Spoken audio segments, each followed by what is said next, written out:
Hello my dear friend and my dear student, मेरे इस YouTube channel में आप सभी लोगों का स्वागत है। जैसा कि मैं आप लोगों को सुकरात पूर्व राजनीतिक विचारकों के बारे में अवगत करा रहा हूं। सुकरात पूर्व राजनीतिक विचारकों के इस क्रम में आज मैं आपको सोफिस्टों के बारे में बताऊंगा। सोफिस्ट दर्शन क्या है, यानी कि सोफिस्ट जो होते हैं वह सुकरात के पूर्व भी होते हैं और सुकरात के समकालीन भी होते हैं। तो यूनान में सोफिस्टों का आगमन कैसे हुआ, सोफिस्ट कौन थे और सोफिस्टों ने कौन कौन सी विचारधाराओं और सोफिस्टों ने किस किस विचारधाराओं का प्रतिपादन किया, इस वीडियो में आप सभी लोग जानेंगे। इस वीडियो में आप सभी लोग अवगत होंगे। तो आइए चलते हैं सोफिस्टवादी विचारधारा। सोफिस्टवादी विचारधारा, ये सोफिस्ट क्या होता है? सोफिस्ट, जैसा कि जो सोफिस्ट है यह यूनानी शब्द सोफिया से लिया गया है। यह यूनानी शब्द सोफिया से लिया गया है। सोफिया, सोफिया का मतलब होता है ज्ञान, नॉलेज। सोफिया, सोफिया का मतलब क्या होता है? ज्ञान होता है। और ज्ञान को धारण करने वाले, ज्ञान को धारण करने वालों को सोफिस्ट कहा गया। सोफिस्ट यानी कि जो ज्ञान के पुजारी हैं या ज्ञान धारण करते हैं, यानी कि सोफिस्ट कहा गया, अर्थात बुद्धिमान। सोफिस्ट का मतलब क्या हो गया? बुद्धिमान व्यक्ति हो गया।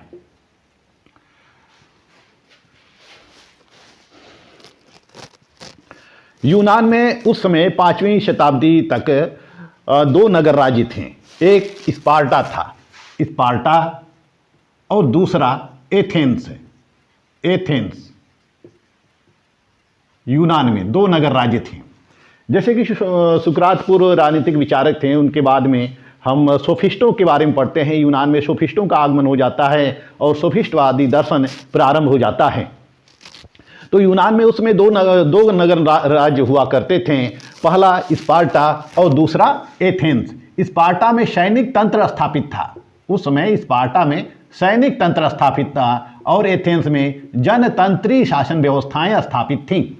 स्पार्टा सैनिक दृष्टि से महत्वपूर्ण था, यानी कि स्पार्टा में सैनिक शिक्षा लोगों को दी जाती थी और एथेंस में लोगों को बौद्धिक शिक्षा दी जाती थी। एथेंस बौद्धिक शिक्षा का केंद्र था और एथेंस जो था बौद्धिक शिक्षा का केंद्र था। तो एथेंस सैनिक रूप से कमजोर था, वहीं स्पार्टा जो था वो बौद्धिक रूप से कमजोर होता है। तो स्पार्टा और एथेंस में युद्ध होता है, लड़ाई होती है और उस लड़ाई में एथेंस हार जाता है।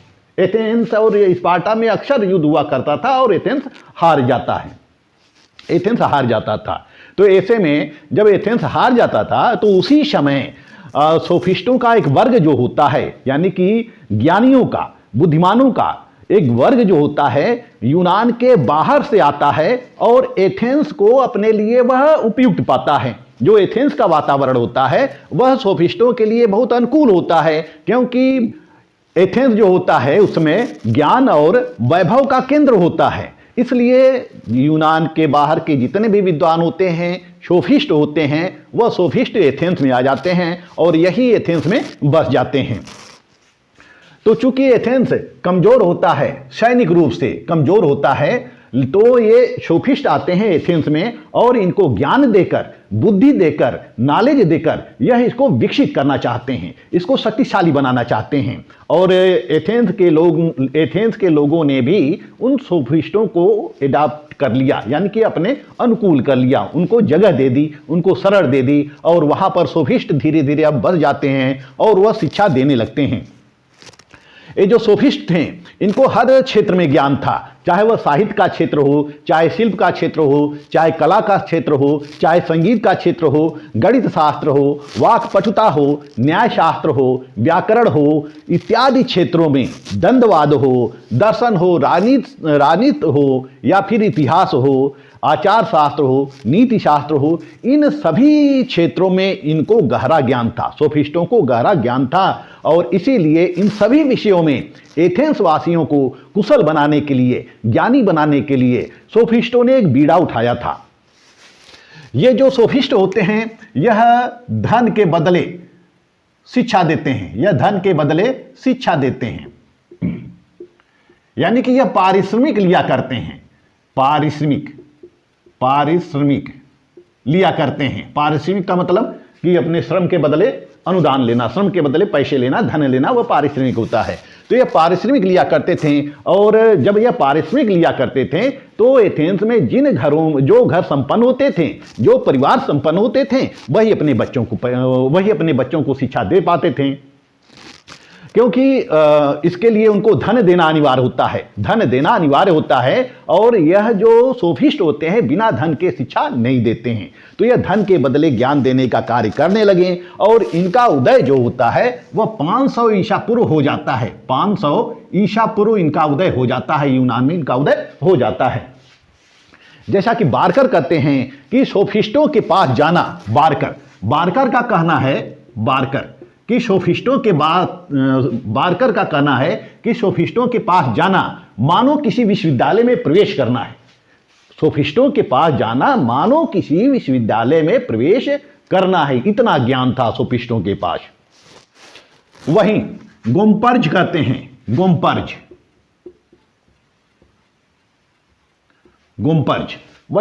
कहते हैं कि ये जो सोफिस्ट थे अर्ध प्रोफेसर थे और अर्ध संवाददाता थे। वे अर्ध सैनिक भी थे, अर्ध विचारक थे और अर्ध शिक्षक थे। तो इस तरह से सोफिस्टों के पास ज्ञान का अकूत भंडार था, वह एथेंस को ज्ञान देना चाहते थे। और ये जो सोफिस्ट होते हैं यह यूनान के बाहर विभिन्न जगहों से आए थे, आकर बसे थे। जैसे हम देखते हैं गार्जियस जो थे वह सिसिली से आए थे और इनका जो जीवन काल है वह 485 बीसी से 390 बीसी होता है। वहीं प्रोटोगोरस जो हैं अवडेरा से आए थे, इनका जीवन काल 490 से 420 बीसी के आसपास होता है। और हिप्पियास जो हैं वह इलिस से आए थे, यह 443 से 400 बीसी के आसपास इनका जीवन काल होता है। वहीं थ्रेसिमेकस, जिसका कि प्लेटो की पुस्तक रिपब्लिक में वर्णन है, थ्रेसिमेकस और ग्लाका, यह थ्रेसिमेकस जो है केल्सडन से आया था, इसका भी जीवन काल 400 बीसी के आसपास मिलता है। प्राडिकस जो होता है वह सियोस से आता है और उसका जीवन काल 465 से 395 ईसा पूर्व वर्णित है। तो इस तरह से देखते हैं यूनान के बाहर से विभिन्न सोफिस्ट आते हैं और यूनान में बस जाते हैं। तो यह यूनानियों को शिक्षा देने लगते हैं। अब आइए हम जानते हैं इनके विचार कौन कौन से हैं। राजनीतिक विचार, यूनानियों के राजनीतिक विचार।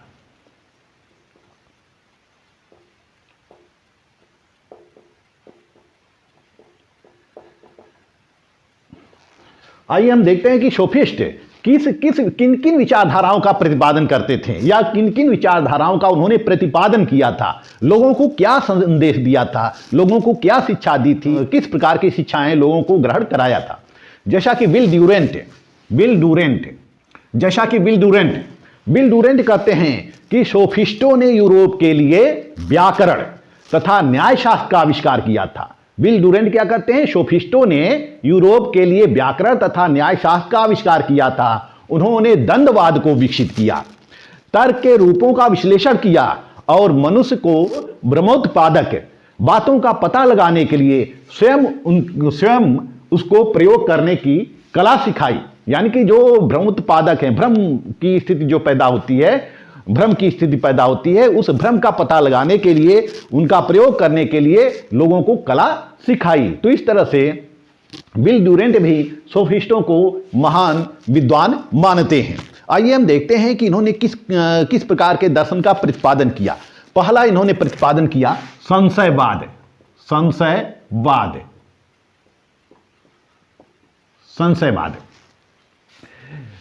जिसको हम सेप्टिसिज्म कहते हैं। सेप्टिसिज्म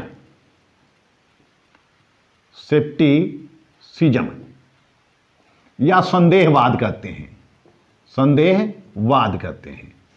सेप्टिसिज्म या संदेहवाद। सोफिस्टों का मानना था कि निरपेक्ष सत्य जैसी कोई वस्तु नहीं होती है, यानी कि हम जिसको सत्य मानते हैं वह वास्तव में सत्य नहीं होती है। वह किसी भी वस्तु को सत्य नहीं मानते हैं, क्योंकि उनका कहना था कि सापेक्ष सत्य तो हो ही नहीं सकता है। हालांकि वह मानव ज्ञान को भी कभी निरपेक्ष सत्य नहीं मानते हैं। वह कहते हैं कि मानव ज्ञान भी कभी निरपेक्ष नहीं हो सकता है, यानी कि हम जो पढ़ते हैं, जो अध्ययन करते हैं, जो अपनी आंखों से देखते हैं, वह कभी सत्य नहीं होता है। उसमें संदेह की स्थिति होती है, यह सत्य है कि सत्य नहीं है, इसमें संदेह की स्थिति उत्पन्न होती है। सोफिस्ट का कहना है कि जो सत्य होता है या वस्तु होती है, वह देश काल परिस्थितियों के अनुरूप वह परिवर्तित होता रहता है, परिस्थितियों के अनुरूप परिवर्तित होता रहता है। तो इनका यह मानना था कि कोई भी सिद्धांत, कोई भी व्यवस्था, कोई भी धारणा और कोई भी विचार, कोई भी नियम यहां नहीं है जो प्रत्येक देश काल और स्थिति में सर्वमान्य हो। यानी कि इन्होंने बहुत तर्कसंगत विचार दिया था कि कोई ऐसी धारणा, कोई ऐसा सिद्धांत, कोई ऐसा विचार नहीं है जो सर्वमान्य हो, यानी कि वह पूरे विश्व में एक समान लागू होती हैं। जैसे हम देख सकते हैं कि हमारे भारत की व्यवस्थाएं कुछ हैं और हैं, भारत की विचारधारा कुछ और है, पाकिस्तान की विचारधारा कुछ और है, चीन की विचारधारा ले सकते हैं, रूस की ले सकते हैं, अमेरिका की ले सकते हैं, विभिन्न देशों की ले सकते हैं, उनके सिस्टम को ले सकते हैं। जैसे चीन में एक दलीय शासन प्रणाली है, वहाँ पर साम्यवादी शासन व्यवस्था है, भारत में बहुदलीय शासन प्रणाली है, भारत में संसदीय शासन व्यवस्था है, ब्रिटेन में संसदीय शासन व्यवस्था है, अमेरिका में जो है अध्यक्षात्मक शासन व्यवस्था है। तो इस तरह से हम देख सकते हैं कि विभिन्न देशों के शासन प्रणालियों में, विभिन्न देशों के विचार में, विभिन्न देशों के शासन पद्धति में हमें काफ़ी असमानताएं देखने को मिलती हैं। तो हम नहीं कह सकते हैं कि यही शासन या यही व्यवस्था सबसे अच्छी हो सकती है।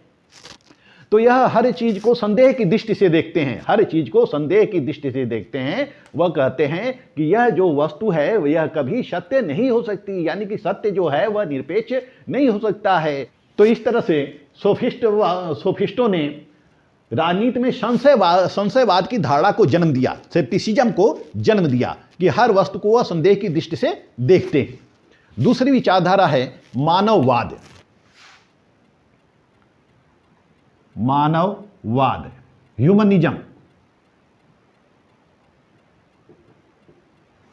ह्यूमनिज्म, मानववाद, जहां हम देखते हैं कि सोफिस्ट के पहले जितने भी विचारक थे, चाहे पाइथागोरस था या फिर एनाक्सीगोरस था या एनाक्सीमेन था, एनाक्सीमेंडर था, या फिर हम देख सकते हैं थेल्स, हेराक्लिटस था, इत्यादि जितने भी विचारक होते हैं वह प्रकृति, यानी कि वह प्रकृतिवादी थे। वह प्रकृति में घटित होने वाली घटनाओं का अध्ययन करते थे। जैसे अंतरिक्ष विज्ञान का या खगोल विज्ञान का अध्ययन करते थे, पृथ्वी का अध्ययन करते थे, प्रकृति का अध्ययन करते थे। यानी कि उन्होंने अपना सारा ध्यान प्रकृति पर ही दिया, अपना सारा ध्यान प्रकृति पर लगा दिया कि प्रकृति में इस तरह से परिवर्तन होते हैं, सूर्य ग्रहण इस तरह से होता है। विभिन्न भौतिक वस्तुओं के बारे में उन्होंने जानकारी हमें दी, विभिन्न भौतिक वस्तुओं के बारे में उन्होंने विश्लेषण किया। लेकिन हम यहाँ देखते हैं कि जो सोफिस्ट हैं वह मानववाद को बल दिए, यानी कि ह्यूमनिज्म को बल दिया। जो सोफिस्ट के पूर्व जितने भी विचारक थे वह प्रकृतिवादी थे, लेकिन अब सोफिस्ट जो होते हैं यह मानववादी हो जाते हैं, यह व्यक्तिवादी हो जाते हैं। सोफिस्ट जो हैं यह मानववादी हो जाते हैं, यह व्यक्तिवादी हो जाते हैं। इन्होंने मनुष्यों को महत्व देना शुरू किया। इन्होंने यह कहा कि हमें मनुष्यों को समझना चाहिए और उसी के लिए उपयुक्त सामाजिक, आर्थिक, राजनीतिक व्यवस्था का निर्माण करना चाहिए। यानी कि हमारे व्यवस्था का केंद्र, हमारे चिंतन का केंद्र व्यक्ति होना चाहिए, मनुष्य होना चाहिए, और मनुष्य के हानि लाभ को विश्लेषण करने के पश्चात हमें कोई विचार देना चाहिए, कोई व्यवस्था लानी चाहिए। जैसा कि गार्जियस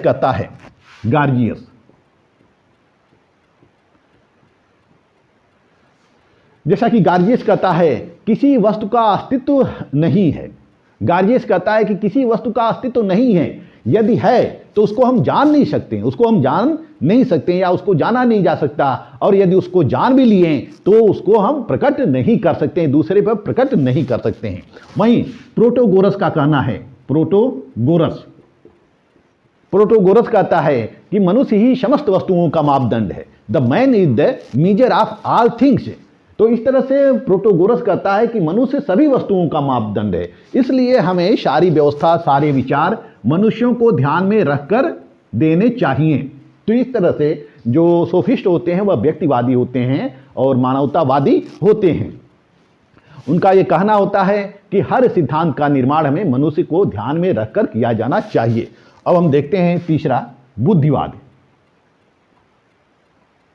बुद्धिवाद बुद्धिवाद देखते हैं, रेशनलिज्म।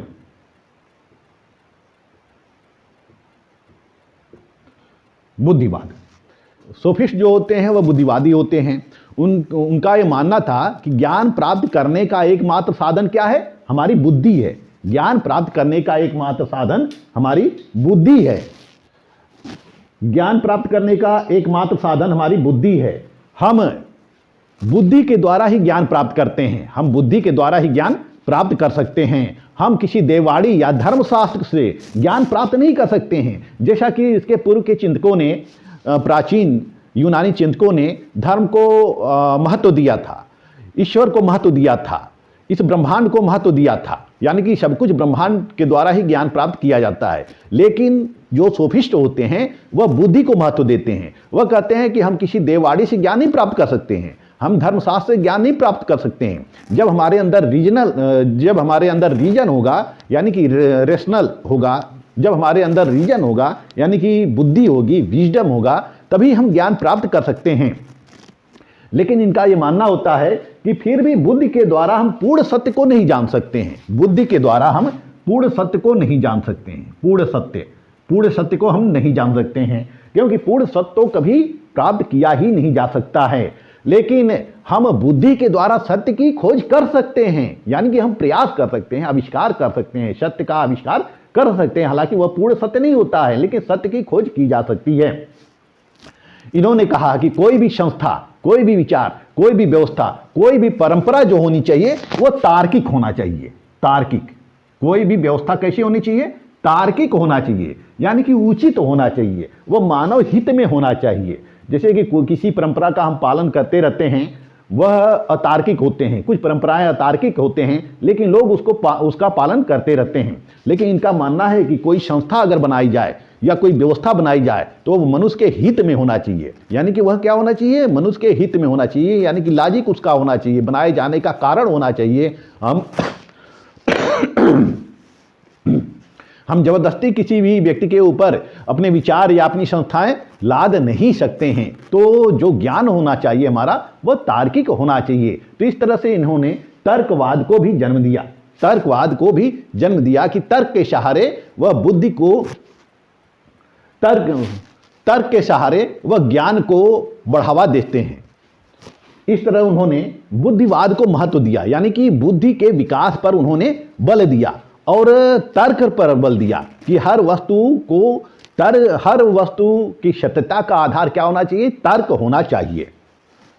नेक्स्ट पर आते हैं, चौथा, राज्य का संविदात्मक रूप।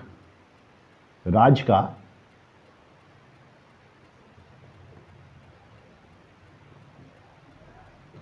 नेक्स्ट पॉइंट पर आते हैं, राज्य का संविदात्मक रूप। इन्होंने राज्य को समझौते का आधार माना है।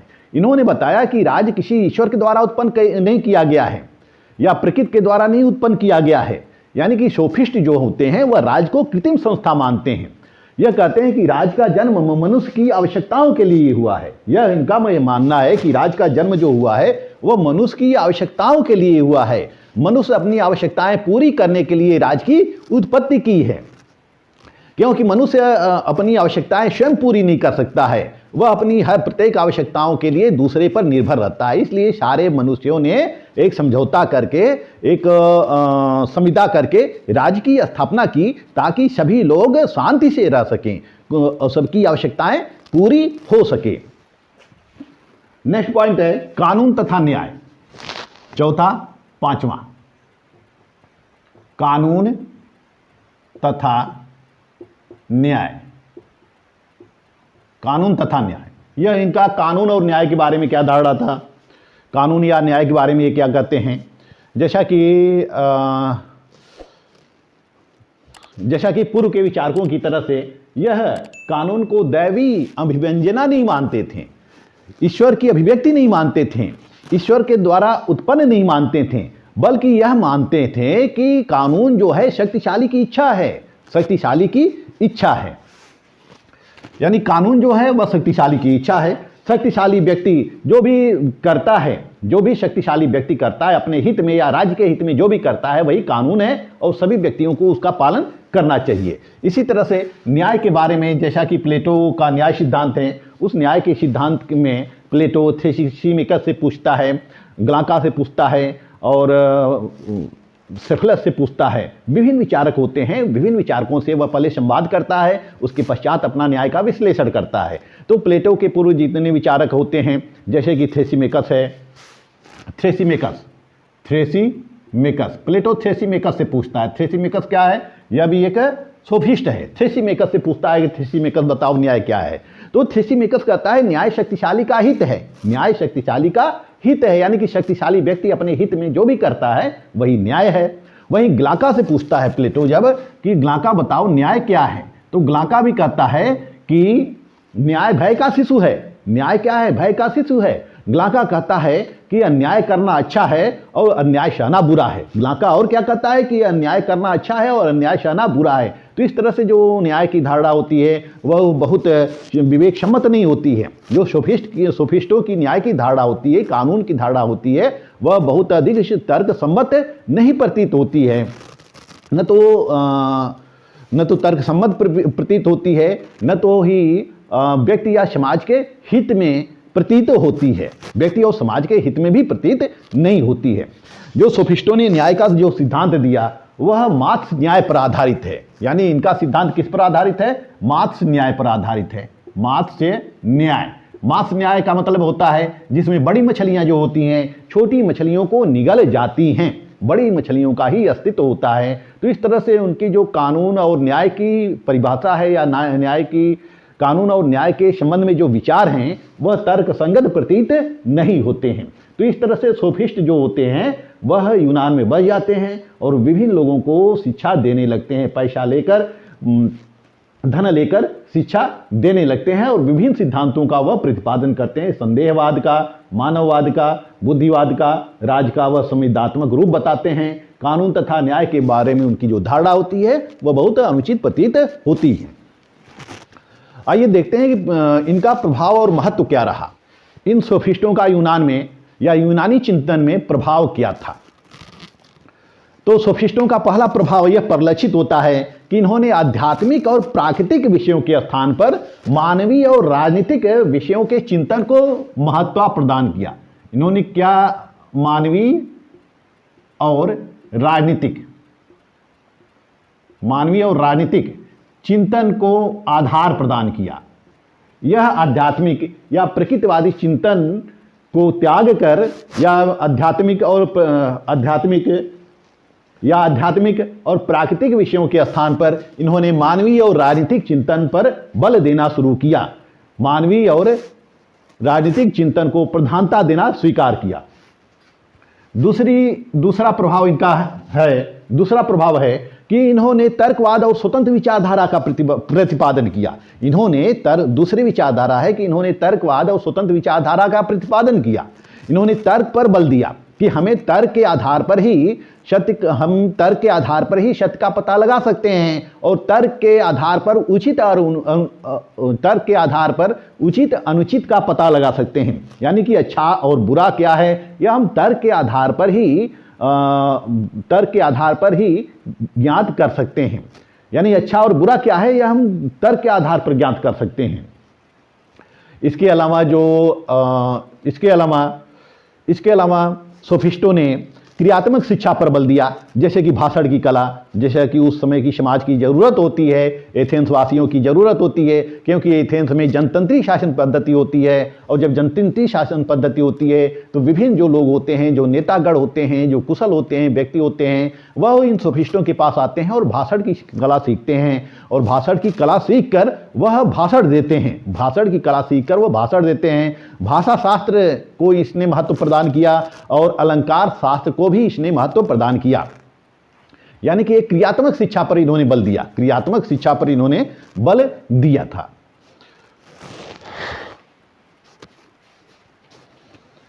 जो नेक्स्ट पॉइंट आता है, इन्होंने व्यक्तिवाद को महत्व दिया था। यानी कि व्यक्तिवादी चिंतन की इन्होंने प्रधानता स्थापित की। प्रकृतिवादी चिंतन के स्थान पर इन्होंने व्यक्तिवादी चिंतन को प्रधानता दी। तो इस तरह से हम देखते हैं कि जो सोफिस्ट होते हैं उनका प्रभाव पूरे यूनान में व्यापक रूप से फैल जाता है। सभी लोग सोफिस्टों के अधीन शिक्षा लेने लगते हैं और सोफिस्ट सबको शिक्षा देने लगते हैं। जो सोफिस्ट होते हैं इनका कोई विशेष दर्शन नहीं था, इनका कोई सिद्धांत नहीं था। ये सोफिस्ट, जितने सोफिस्ट होते हैं उतनी प्रकार की विचारधाराएं हो जाती हैं, लेकिन फिर भी कुछ समानताएं होती हैं और उन्हीं समानताओं के आधार पर मैंने आपको इसका इनके राजनीतिक विचारों का विश्लेषण किया है। हालांकि जैसे थ्रेसिमेकस होता है, ग्लाका होता है, गार्जियस हैं, प्रोटोगोरस हैं, हिप्पियास हैं, प्राडिकस हैं, विभिन्न सोफिस्ट हैं जिनके विचारों में काफ़ी भिन्नताएं पाई जाती हैं, लेकिन इनके जो सिद्धांत हैं एक ही सिद्धांत होते हैं। लेकिन इनके जो सिद्धांत हैं उन सिद्धांतों में समानता परिलक्षित होती है। क्योंकि इन्होंने ज्ञान को महत्व देना शुरू किया, प्रकृति के चिंतन को छोड़कर ज्ञान को, सबने, सारे सोफिस्टों ने ज्ञान को महत्व देना शुरू किया और मानवता का इन्होंने महत्व दिया। तो इन सोफिस्टों का जो प्रभाव होता है वह प्लेटो और सुकरात पर व्यापक रूप से पड़ता है। प्लेटो और सुकरात, या हम कह सकते हैं सुकरात और प्लेटो, सुकरात और प्लेटो पर इसका प्रभाव पड़ता है। सुकरात भी क्या था? एक सोफिस्ट था। सुकरात भी एक सोफिस्ट होता है, यह भी दार्शनिक होता है। यूनान का महान दार्शनिक सुकरात को कहा जाता है। और सुकरात और प्लेटो के ऊपर जो था वह गार्जियस का और प्रोटोगोरस का भी प्रभाव था। सुकरात और प्लेटो के ऊपर गार्जियस और प्रोटोगोरस का प्रभाव पड़ता है। क्योंकि ये जो सोफिस्ट होते हैं यूनान में अपने ज्ञान को लेकर आए थे और इसलिए इन्होंने यूनान में बौद्धिक क्रांति कर दी और इनके पश्चात यूनान में अनेक विभिन्न विचारक पैदा होते गए और उनकी जो बौद्धिक क्षमता, यूनान की बौद्धिक क्षमता या एथेंस की बौद्धिक क्षमता विकसित होती गई और अनेक विचारक पैदा होते चले गए और इन्होंने सोफिस्ट ने ज्ञान का एक बेस तैयार कर दिया। तो इस तरह से इस वीडियो में मैंने आपको सोफिस्टों के बारे में बताया कि सोफिस्ट क्या थे, कौन थे, कहाँ से आए थे और सोफिस्ट कौन कौन थे, सोफिस्ट के राजनीतिक विचार क्या थे, संशयवाद, मानवतावाद, बुद्धिवाद, राज्य का संविधानात्मक रूप और पांचवा है कानून तथा न्याय के बारे में उनके क्या विचार थे, सोफिस्टों के प्रभाव क्या हैं और महत्व क्या हैं, इन सब से मैंने आपको अवगत कराया। अब अगला टॉपिक जो प्रारंभ होता है वह है सुकरात। अब तक के वीडियो में आप लोगों ने सुकरात पूर्व जितने भी दार्शनिक थे, जितने भी चिंतक थे, उन सारे चिंतकों से मैंने आपको अवगत कराया। अगले वीडियो में मैं आपको सुकरात के बारे में बताऊंगा। यह जो है मैं जो आपको ये बता रहा हूं यह एक परिचय है, यह संक्षिप्त परिचय है, क्योंकि प्लेटो और अरस्तु पढ़ने से पहले हमें प्लेटो और अरस्तु के पूर्व जितने भी विचारक हैं उनके बारे में भी संक्षिप्त जानकारी कर लेनी चाहिए। तो मेरा वीडियो आप लोग देखते रहिए। अच्छा लगे तो मेरे चैनल को लाइक, सब्सक्राइब और शेयर भी करते रहिएगा। कमेंट बॉक्स में कमेंट भी करते रहिएगा। कभी कभी समय के अभाव के कारण मैं कमेंट का उत्तर बहुत जल्द नहीं दे पाता हूं, इसलिए आप लोग थोड़ा वेट कर सकते हैं, मेरे उत्तर की प्रतीक्षा कर सकते हैं। मिलते हैं फिर नेक्स्ट वीडियो में, तब तक के लिए धन्यवाद।